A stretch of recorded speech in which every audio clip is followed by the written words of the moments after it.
Boston's coming in. I know you haven't played them this year. You don't play them a lot, but you know the record and you know kind of how the Bruins usually play. So what do they bring tomorrow? I mean, it's going to be a good test. It's going to be a good challenge for us. I think everybody in here is excited, and if we're not, you should be excited to play a team like this, and especially facing them twice now in the coming week, basically. So.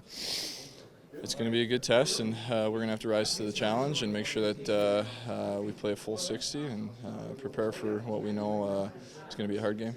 The word identity gets used a lot in sports, and I think probably the Bruins have really crafted that with this era of players. I mean, when you hear Boston Bruins, what is that identity that comes to mind?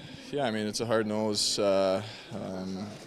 nothing easy, nothing free.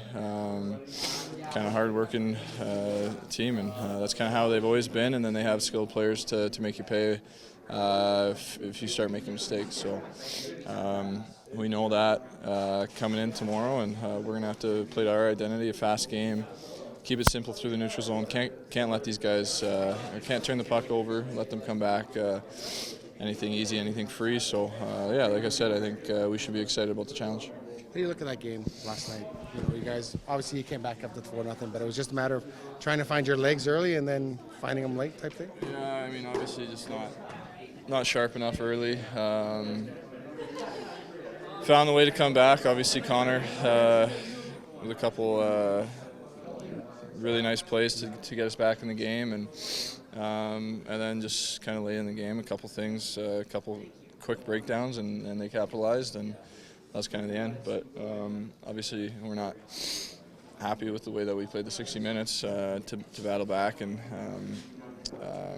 make it interesting and make it 4-4 was it's a good sign, but at the same time, obviously we know that we can be better. Do you not let a game, how important is it not to let that game fester? And it was disappointing you didn't get 2 points out of Columbus, but you got some big heavyweights coming up here, and having to let that go and focus on the future. Yeah, I think it's important to maybe learn from it, watch some clips in your own, talk about it for a little bit, and then you got to flush it a little bit. And we know that we can be better, so you can't, like you said, you can't linger on it. You can't let that affect how you're going to play the next day. If anything, that should make you want to play harder, make you want to play a little bit better of a game. So I think you can learn from games like that, but at the same time, you got to be able to let them go and move on. This little stretch, there's Boston twice, Toronto twice, Winnipeg twice, all teams that if this team hopes to get to the Stanley Cup Finals, they might have to go through one or two of these teams. Is this a chance to show that this team can be elite, and is there a bit of a motivation to show that? Yeah, I mean, it's a good stretch for us here. It's an important stretch. It's an important stretch standing-wise, point-wise, but also as a team. Obviously, we got to measure. I mean, when you're measuring yourself, you want to do that against good teams, and I thought so far we've done a good job of that this season. But obviously, the next stretch is going to be important, and we need to be ready starting tomorrow. All right, just on a lighter note, the Oil Kings have the 11 a.m. game on Tuesday with all the school kids coming.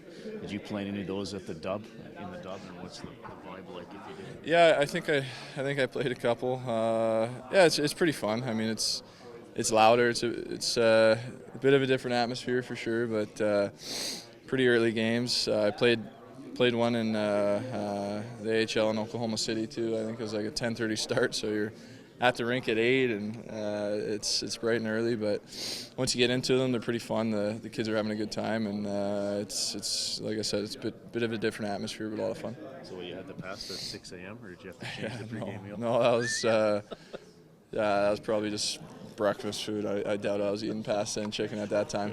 Yeah.